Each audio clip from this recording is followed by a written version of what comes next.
Can I actually lower my blood pressure without medication? Is my reading even that bad? How long until these lifestyle changes actually work?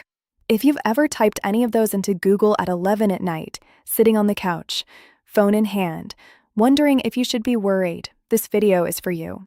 Because these are the 10 most common questions people have about blood pressure. And I'm going to answer every single one of them the way I'd answer them if you were sitting in my office. I'm Elizabeth Blackwell. I've been practicing for 7 years, and I hear these questions constantly. So let's stop guessing and start getting clear answers. Question 1, what is actually considered high blood pressure? Okay, so here's how the numbers break down. Normal blood pressure is under 120/80. Elevated is when your top number, that's your systolic, sits between 120 and 129, and your bottom number is still under 80. Stage 1 hypertension starts at 130/80, and Stage 2 is 140/90 or higher. But here's what trips people up. One high reading doesn't mean you have hypertension. Blood pressure fluctuates throughout the day. It spikes when you're stressed, when you've had caffeine, even when you're rushing to make an appointment. That's why doctors look for consistently elevated readings, meaning multiple measurements over time. If your numbers are hovering around that 130/80 mark, that's your signal to start paying attention. Not to panic, to pay attention. Question 2, can I manage high blood pressure with home remedies? Short answer, yes, for many people, lifestyle changes can make a meaningful dent. Things like adjusting your diet, managing stress, exercising regularly, reducing sodium, these aren't just nice ideas. They're evidence-based strategies that can lower blood pressure by 5 to 15 millimeters of mercury, sometimes more. But, and this is important, home remedies should complement medical advice, not replace it. Some people will also need medication, and that's not a failure. That's biology. If your doctor says you need medication, that's a sign your body needs extra support. Take it, and layer these natural strategies on top. Question 3, what foods help reduce blood pressure? The big players are foods rich in potassium, magnesium, and nitrates. Bananas, spinach, sweet potatoes, those are your potassium sources. Garlic helps relax blood vessels. Flax seeds bring omega-3 fatty acids to the table. Hibiscus tea has antioxidants that support vascular health. And the other half of the equation? Reducing sodium. Cut back on processed food, restaurant meals, and anything that comes in a can or a box without checking the label first. The research consistently shows that a low-sodium, potassium-rich diet, like the DASH diet, is one of the most effective dietary approaches for blood pressure management. If you're nodding along right now, if these first few questions hit close to home, drop a comment. Just type yes. I want to know I'm covering the right stuff. Question 4, how does reducing salt actually help? Here's what happens. When you eat too much sodium, your body holds onto extra water to dilute it. More water in your bloodstream means more volume. More volume means more pressure on your artery walls. That's high blood pressure. It's basically plumbing. And here's the part most people miss, it doesn't take much. Even a few hundred extra milligrams of sodium per day over weeks and months keeps your body holding onto fluid it doesn't need. It's cumulative. It's constant.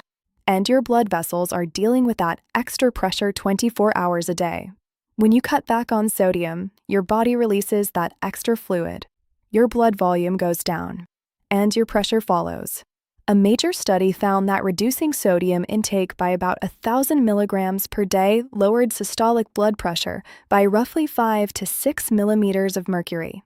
That's a meaningful change from just one dietary shift.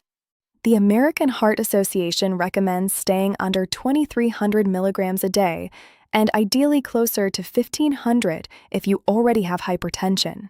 Question 5, are there any drinks that help? This one surprises a lot of people.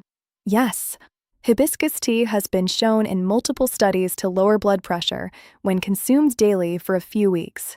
Green tea contains antioxidants that support vascular function. Coconut water is a natural source of potassium. And beet juice, here's an interesting one. Beet juice is rich in nitrates, which your body converts into nitric oxide. Nitric oxide relaxes your blood vessels. A randomized controlled trial found that people who drank beet juice daily saw their systolic blood pressure drop by around 8 to 9 millimeters of mercury within 4 weeks. Some studies even show an effect within 30 minutes of drinking it. Now, these aren't substitutes for medication, but as part of a daily routine, they can add up to real results over time. Question 6. What precautions should I take with hypertension? Think of it as a checklist. Maintain a healthy weight. Even modest weight loss helps. Follow a balanced, whole food diet. Limit alcohol and caffeine. If you smoke, work toward quitting. Monitor your blood pressure at home regularly. And manage your stress. Chronic stress keeps your cortisol elevated, which keeps your blood pressure up. That last one, stress, gets underestimated. A lot. I'll talk more about that in a minute. Question 7. How long until home remedies show results? This depends on what you're doing and where you're starting from. Some changes work fast. Reducing sodium can show measurable results within a week or 2. Beet juice may lower blood pressure within hours. Hibiscus tea studies typically show changes within 2 to 4 weeks.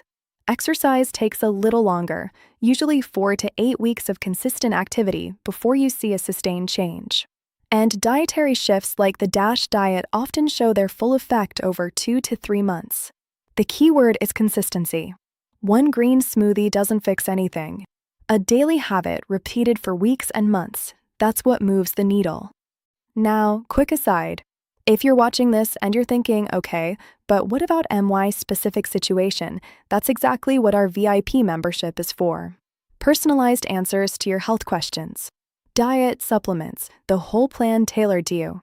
And Ultimate members get an entire video built around their situation. Links are in the description. Question 8. Is hibiscus tea safe for everyone? For most people, yes. But there are exceptions. Hibiscus tea can interact with certain blood pressure medications, particularly hydrochlorothiazide and ACE inhibitors. It may also lower blood pressure too much if you're already on medication, which can cause dizziness or lightheadedness. If you're pregnant or breastfeeding, avoid it until you've talked to your doctor.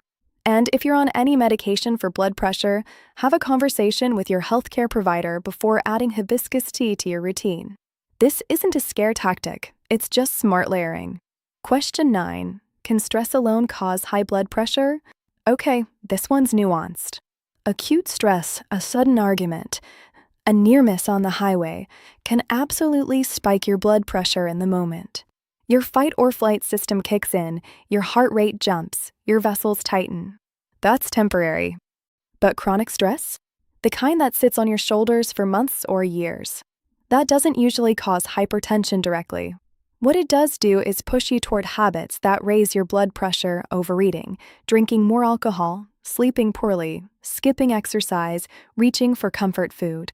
The stress itself is the catalyst. The habits are the mechanism. So managing stress isn't just about feeling better emotionally. It's about protecting the behaviors that keep your blood pressure in check. Meditation, deep breathing, time in nature, regular sleep, these aren't luxuries. They're tools. And question 10, can I lower my blood pressure without medication? For some people, absolutely. Especially if your blood pressure is in a stage 1 range, 130 to 139 over 80 to 89, and you don't have other risk factors like diabetes or kidney disease. In those cases, many guidelines recommend trying lifestyle changes for 3 to 6 months before starting medication. But here's the honest truth. Not everyone can get there with lifestyle alone. Genetics play a huge role. Age plays a role. And some people's blood pressure simply won't respond enough to diet and exercise. That's not a personal failure. That's your body telling you it needs more support. The best approach? Work with your doctor. Use lifestyle changes as your foundation. Add medication if and when it's needed. And never stop one without talking to your doctor first. Comment asking my doctor if you're bringing any of these questions to your next appointment.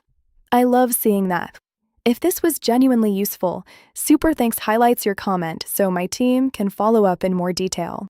All right, 10 questions answered. Here's what I want you to walk away with. Blood pressure management isn't one thing. It's a stack of small, consistent habits that add up over time. You don't need to be perfect. You need to be persistent. Bring this to your doctor. Write down the questions that matter most to you. Pull up this video on your phone if it helps. The best outcomes happen when you and your healthcare provider are having these conversations together. If someone you love has been worrying about their blood pressure, send them this. That's the whole point.